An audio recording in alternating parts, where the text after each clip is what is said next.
very excited about baptisms, and it's not because of the water, I can assure you that.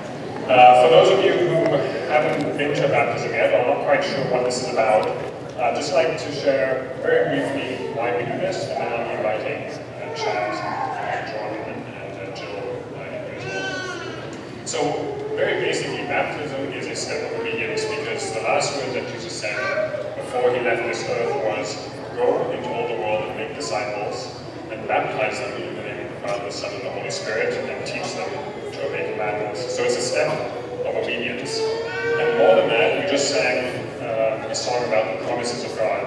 And it's also, there's promises behind the baptism. So in Romans 6, it talks about when we're baptized, we die with Christ. We go underwater, it's a symbol of being dead. But then just as we died with Christ, we're raised to new life again, and so we can walk in that newness of life. And in Galatians 3, it talks about if you are baptized with Christ and you die with Christ, you're also clothed with Christ. And so you are in Christ, Christ clothes you. He is your protection, He is your shield, He is your righteousness. So that's why we do baptisms. And on a very personal level, one of the reasons I like baptisms is because of the stories that people share of how Jesus made a difference in their life. So I'd like to invite Chad in now, and he will be sharing with us his testimony of how Jesus made a difference in his life.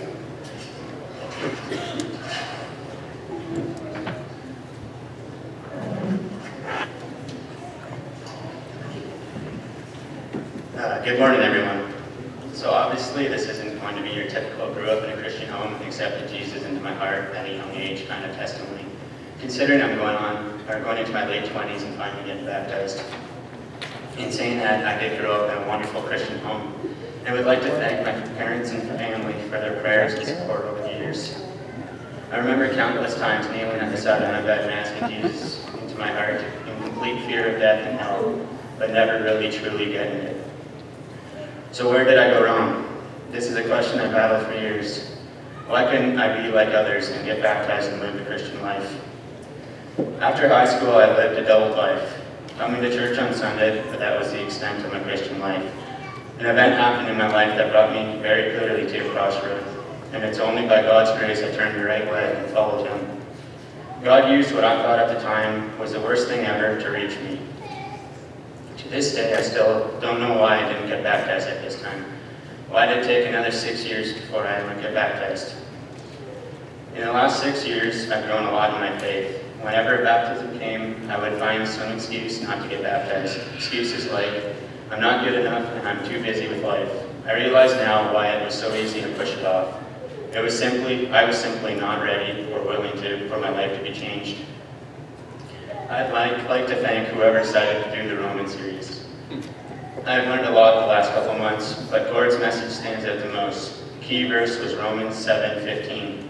I do not understand what I do, for what I want to do, I do not do, but what I hate, I do. Gord went on to explain that this is the relationship between someone who is a believer and the law.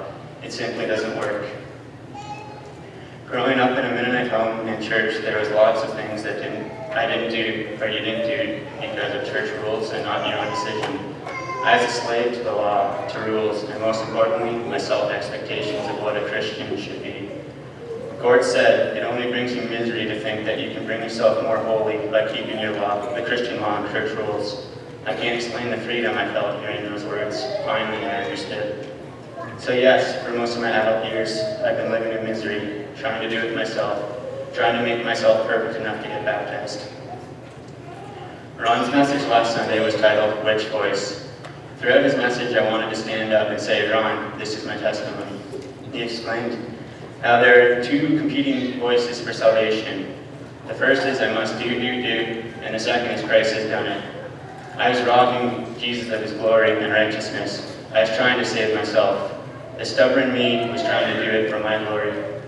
I have news for you. I couldn't save myself. Jesus died on the cross so that I could be saved. All the glory goes to Jesus. Hallelujah. Romans 7:24 says, What a wretched man I am. Who will rescue me from the body of death? Thanks be to God through Jesus Christ our Lord. I'd like to finish by reading the lyrics to a song by Patrick Ryan Clark titled, What Was I Fighting For? This song has had a lot of meaning to me since I reached the crossroads in my life. I never liked surrender, thought I had the answers, too proud to ask for help. But you knew that my heart was dark like December, cold like the winter, until you pulled me into yourself. I was just out there searching, wasting my time believing I could be all I needed, a prisoner of my own war. Then you showed me your glory, wrote me a brand new story. Love was right there before me. What was I fighting for?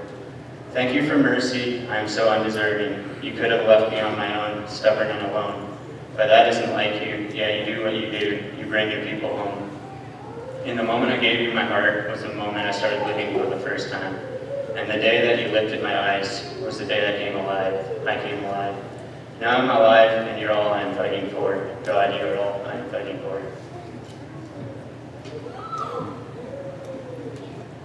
So Chad, the verse that the elders read out for you is very fitting to what you just said. I write these things to you, believe in the name of the Son of God, so that you may know that you have eternal life. Chad, it's based on your testimony and your confession of faith in Jesus Christ that I baptize you in the name of the Father, and of the Son, and of the Holy Spirit.